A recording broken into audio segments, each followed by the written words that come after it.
రాష్ట్రంలో ఎన్నికలు సరిగ్గా వారం రోజుల్లో ఉన్నాయంటే సాధారణంగా అధికారులకు ఎంత పని ఉంటుందో మనకు తెలుసు. అందులోనూ సిఎస్ లాంటి వ్యక్తి, చీఫ్ సెక్రటరీగా ఉన్న వ్యక్తికి తలకు మించిన భారం. కనీసం తినడానికి తాగడానికి కూడా సమయం ఉండదు, అంత బిజీగా ఉంటారు మామూలుగా అయితే. కానీ మన సిఎస్ మాత్రం పాపం ఆయన జాలీగా ఎంజాయ్ చేయటానికి కూడా సమయం దొరికినట్టుగా ఉంది. అయితే ఆయన ఏమి ఆషామాషిగా ఎంజాయ్ చేయలేదులే. నిన్న సిఎస్తో పాటు జవహర్ రెడ్డితో పాటు కొంతమంది ఆర్థిక శాఖ అధికారులు ఏం చేశారంటే విజయవాడలో ఒక విఐపి బోటులో స్వైర విహారానికి వెళ్ళొచ్చారు.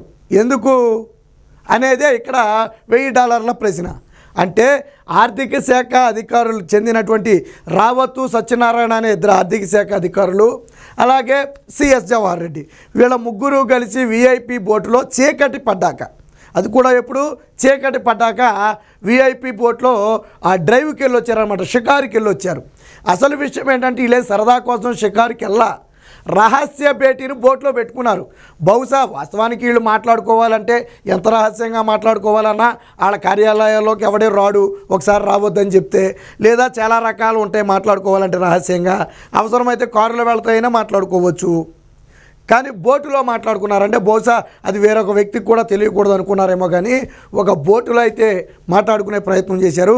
ఏం మాట్లాడారు అంటే మీకు ఇక్కడ ఇప్పుడే అర్థమై ఉండాలి, ఆర్థిక శాఖ అధికారులు అనగానే అర్థమై ఉండాలా. డబ్బుల వ్యవహారం, రాష్ట్రానికి 3000 కోట్ల రూపాయలు ఆర్బీఐ నుంచి అప్పు తెచ్చారు. అవి తగడు పెట్టి మొత్తానికి 3000 కోట్ల రూపాయలు అప్పు తెచ్చారు. సెక్యూరిటీని బాండ్స్ వేలం వేసి తెచ్చినట్టుగా ఉన్నారు. ఈ 3000 కోట్లు ఏం చేయాలి, ఎవరికి బాకీలు చెల్లించాలి, ఎవరికి ఇవ్వాలి, ఎవరు వైసీపీ కాంట్రాక్టర్లు అనే విషయం మీద చర్చించడానికే వీళ్ళు మీటింగ్ పెట్టినట్టుగా తెలుస్తుంది. అంటే ఒక పక్కేమో ఎన్నికలు హడావిడిగా జరుగుతున్నాయి, మరో పక్క ఎలక్షన్ కమిషన్ ఇప్పటికే ఒక్కొక్కరి మీద వేటు వేసుకుంటూ వస్తుంది. రేపో మాపో సిఎస్ మీద కూడా వేటు వేస్తుందని చెప్పి ఊహాగానాలు నడుస్తున్నాయి. బహుశా చీఫ్ సెక్రటరీ ఉన్నప్పుడే, మళ్ళీ ఈయన తప్పుకుంటే సాధ్యపడదు కాబట్టి చీఫ్ సెక్రటరీ ఉన్నప్పుడే ఈ 3000 కోట్ల రూపాయలను మళ్లించాలి, కాంట్రాక్టర్లకు మళ్లించాలనే ఉద్దేశంతో ఉన్నట్టుగా ఉన్నారు. అందుకనే ఎవరికి విడుదల చేయాలనేది ఆర్థిక శాఖ అధికారులకు చెప్పడం కోసమే ఈ రహస్యంగా ఒక బోటు ప్రయాణం ఏర్పాటు చేసుకున్నారనేది ప్రధాన వాదన. కాదు అంటే ఎందుకు బోటు షికారుకి వెళ్ళారో చెప్పాలా. ఇప్పుడు మీరు నేను బోటు షికారుకి వెళ్ళామంటే ఓకే, దానికి ఒక అర్థం ఉంది. పోనీ వేరే అధికారులు బోటు షికారుకి వెళ్ళారంటే దానికి ఒక అర్థం ఉంది. ఏదో చిన్న చిన్న అధికారులు, కింది స్థాయి అధికారులు. ఒక రాష్ట్ర సిఎస్ఏ చీకటి పడ్డాక బోటు షికారుకి వెళ్ళాడు. అందులో 2 ఆర్థిక శాఖ అధికారులు ఉన్నారు, ఆర్థిక శాఖ ముఖ్య కార్యదర్శి ఉన్నాడు, రావత్ ఉన్నాడు. ఎందుకు వెళ్ళారు వీళ్ళు? ఎందుకు వెళ్ళారు అంటే 3000 కోట్ల రూపాయల గురించి మాట్లాడటం కోసమే వెళ్ళారు. ఏదో గోడలకు కూడా చెవులు ఉంటాయని బహుశా ఏదో సామెత ఉంది కదా, అందుకనే అక్కడ ఆఫీసుల్లో మాట్లాడితే తెలుస్తుంది కాబట్టి, మూడో కంటికి తెలియకుండా దీన్ని తతంగం ముగించాలి కాబట్టి వీళ్ళ ముగ్గురు కలిసి ప్లాన్ చేసుకున్నారు. ఎవరికి విడుదల చేయాలా? నాకు తెలిసి ఇవాళ రేపట్లో విడుదల చేసేస్తారు, ఇవాళ రేపట్లో విడుదల చేస్తారు.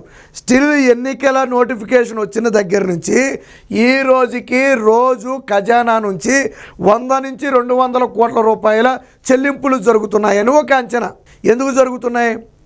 జగన్మోహన్ రెడ్డి ఎప్పుడో బటన్ నొక్కాడు 4 రోజుల క్రితం, ఇప్పటి వరకు డబ్బులు పడలా కదా. మరి రోజు 100 కోట్లు 200 కోట్లు చెల్లింపులు ఎలా జరుగుతున్నాయి అంటే పథకాలకు వేయాల్సిన డబ్బులను ఆపేసి కొద్ది కొద్దిగా వైసీపీ కాంట్రాక్టర్లకు చెల్లింపులు చేస్తున్నారు, వైసీపీ నాయకులకు చెల్లింపులు చేస్తున్నారు. ఎందుకంటే వాళ్ళే కదా కాంట్రాక్టర్లు. దీనికి సంబంధించి ఇప్పుడు వచ్చిన 3000 కోట్ల గురించి చర్చించడానికే వీళ్ళు బోటు మీద స్వైర విహారానికి వెళ్ళారని చెప్పి తెలుస్తుంది. సో చూద్దాం ఒకసారి దీనికి సంబంధించిన వార్త అయితే ఒకటి వచ్చింది, చూద్దాం. ఏదో సినిమాలో పాట ఉంటుంది చూడండి, బోటు మీద వెళ్ళినప్పుడు పాడుతూ ఉంటారు హైలెస్సో అని. సో దాన్నే హెడ్డింగ్గా పెట్టినట్టున్నారు ఇక్కడ. బిల్లులు ఎవరికి ఇద్దాం, డబ్బులు ఎవరికి ఇద్దాం, కృష్ణానదిలో విఐపి బోటులో విహార చర్చలు. ఇలా అధికారులు ఏదైనా మాట్లాడుకోవాలి అంటే ఇలా నదుల్లోకి వెళ్ళిపోయి బోట్ల మీద మాట్లాడుకోవచ్చు అనే విషయం ఇప్పుడు వేళను చూసిన తర్వాత అర్థమైంది. బహుశా రేపటి నుంచి మిగతా అధికారులు కూడా దీన్ని ఫాలో అవుతారు. ఏదైనా రహస్యాలు ఉంటే 4 గోడల మధ్య మాట్లాడటం కంటే ఇలా ఏ బోట్లోనో షిహారుగా వెళ్ళి మాట్లాడుకుంటే వినేవాడు ఉన్నాడు కదా. మరొక వ్యక్తి మహా అయితే బోట్ డ్రైవ్ చేసేవాడు ఉంటాడు, వాడికి దీనికి ఏం సంబంధం, వాడికి ఏమీ తెలియదు కదా. కాబట్టి బహుశా మరి ఇది చీఫ్ సెక్రటరీ గారు ఆలోచన అయి ఉంటుంది. ఆయన చేశాడు. సిఎస్ ఆర్థిక శాఖ అధికారుల రహస్య భేటీ. మనం రహస్య భేటీ అంటే ఏ గదిలోనో లేకపోతే ఏ మీడియా కంటో పడకుండా ఎక్కడో మాట్లాడుకున్నారు అనుకుంటాం, కానీ ఇక్కడ మాత్రం ఓపెన్గా, అయితే చీకటి పడ్డాకే ఇది కూడా మీడియా ఫోటోలు తీయకుండా వీడియోలు తీయకుండా మొత్తానికి మేనేజ్ చేశారు. కానీ విషయం అయితే ఆగదు కదా, ఫోటోలు అయితే ఆపుతారు కానీ కంటితో చూసేదాన్ని అయితే ఆపలేరు కదా. కాబట్టి అలా తెలిసిపోయింది. అందుకనే చీకటి పడిన తరువాత రహస్యంగా ఇద్దరు ఆర్థిక శాఖ అధికారులు సిఎస్ కలిసి బోటులో అయితే వెళ్ళటం జరిగింది. కార్పొరేట్ కంపెనీ ప్రతినిధులు రిసార్ట్లో రిలాక్స్డ్గా మీటింగులు పెట్టుకుంటారు. నలుగురు మిత్రులు సాయంత్రం సరదాగా షికార్లు తిరుగుతుంటారు. ఇదేం కొత్త కాదు, తప్పు కాదు. కానీ రాష్ట్రంలోని ముగ్గురు ఉన్నతాధికారులు బోటు షికారుకు వెళ్ళారు. వెలగపూడిలోని సచివాలయంతో పాటు గుంటూరు, విజయవాడలో అనేక ప్రభుత్వ కార్యాలయాలు ఉన్నప్పటికీ గుట్టుగా బోటులో మీటింగ్ పెట్టుకున్నారు. అది కూడా 3,000 కోట్ల రూపాయలు ఎవరికి పంపిణీ చేయాలి అనే అంశంపై. పోలింగ్కు సరిగ్గా వారం రోజుల ముందు రాష్ట్ర ఆర్థిక శాఖ ఉన్నతాధికారులు రావత్తు అలాగే కేవీవి సత్యనారాయణతో ప్రధాన కార్యదర్శి జవహర్ అత్యంత రహస్యంగా ఈ సమావేశం జరిపారు. మంగళవారం చీకటి పడ్డాక భవానీ ఐలాండ్స్ వద్ద కృష్ణా నదిలో ఒక విఐపి బోటులో వ్యవహరిస్తూ చర్చించుకున్నారు. విషయం ఏంటంటే మంగళవారం నాడు రాష్ట్ర ప్రభుత్వం ఆర్బీఐలో సెక్యూరిటీలు వేలం వేసి 3,000 కోట్ల రూపాయలు అప్పు తెచ్చింది.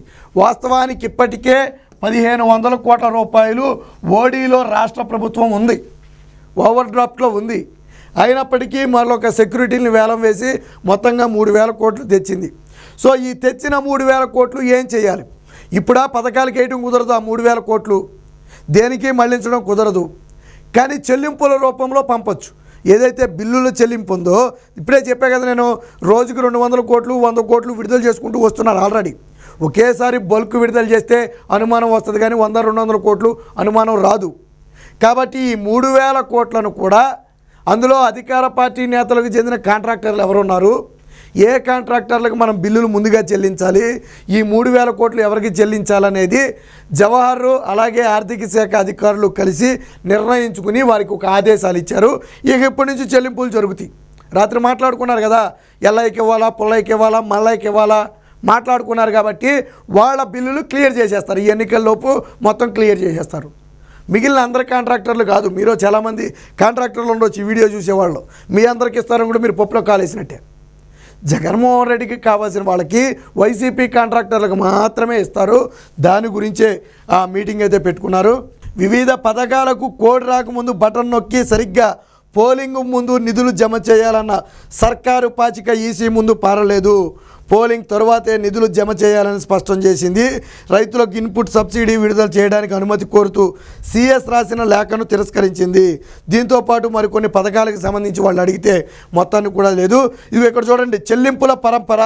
ప్రస్తుతం రోజుకి 150 నుంచి 200 కోట్ల రూపాయలు చెల్లింపులు ఖజానా నుంచి జరుగుతున్నాయి.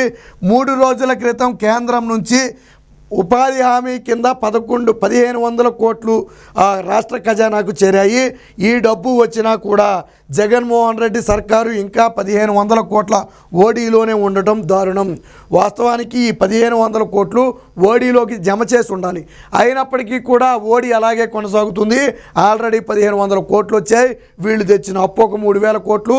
ఈ మొత్తాన్ని కూడా పంపిణీ చేయాలనేది ఉద్దేశం. ఇక అప్పుల అప్పారావు గారి అసలు భాగవతం చూడండి. వాస్తవానికి మొదటి 6 నెలల్లో 47,000 కోట్ల రూపాయలు అప్పు చేసుకోవడానికి కేంద్ర ప్రభుత్వం అనుమతి ఇచ్చింది. 47,000 కోట్ల రూపాయలు అప్పుకి అనుమతి ఇచ్చింది. అంటే ఇప్పటికి నెల అయింది, ఇంకొక 5 నెలలు ఉంది, 6 నెలల్లో చేయాలి అప్పు. కానీ జగన్మోహన్ రెడ్డి ఏం చేశాడు తెలుసా? 37 రోజుల్లోనే 13,000 కోట్ల రూపాయలు అప్పు చేశాడు. 37 రోజుల్లోనే 13,000 కోట్ల అప్పు చేశాడు. అంటే ఈ వారం 10 రోజుల్లో దాన్ని 20,000 కోట్లకో 30,000 కోట్లకో చేసేస్తాడు. అంటే తరువాతి ప్రభుత్వం, వచ్చే ప్రభుత్వం, నూతనంగా ఏర్పడిన ప్రభుత్వం అప్పు తీసుకోవడం లేకుండా చేస్తున్నాడు. విషయం అర్థమైందా? 6 నెలల లోపు ఎప్పుడైనా 47,000 కోట్లు అప్పు తెచ్చుకోవచ్చు. జగన్మోహన్ రెడ్డి అందిన కాడికి ఏం చేశాడు? 37 రోజుల్లోనే 13,000 కోట్లు తెచ్చాడు. పోనీ ఈ లెక్కను చూసుకున్న మొదటి 3 నెలల్లోనే ఈ అప్పు లిమిట్ అంతా అయిపోద్ది. తర్వాత ఏం చేయాలా అంటే వచ్చే ప్రభుత్వాన్ని ఇబ్బంది పెట్టాలి, వాళ్ళకు అప్పు కూడా దొరకకుండా చేయాలి, నేనే అప్పులు తెచ్చేసి దాన్ని మొత్తాన్ని కూడా పథకాల రూపంలోనే లేకపోతే బిల్లుల రూపంలోనో పప్పు పెళ్ళాలాగా పనిచేయాలని జగన్మోహన్ రెడ్డి నిర్ణయించుకున్నాడు. కాబట్టే ఇదిగో ఈ విధంగా చేస్తున్నాడు. ఇది మొత్తంగా ఏది ఏమైనప్పటికీ 3,000 కోట్ల పంపిణీ గురించి జవహర్తో పాటు ఇతర ఆర్థిక శాఖ ఉన్నతాధికారులు రహస్యంగా బోటులో ఒక మీటింగ్ ఏర్పాటు చేసుకోవడం ఇప్పుడు రాష్ట్ర వ్యాప్తంగా కూడా చర్చనీయాంశంగా మారింది.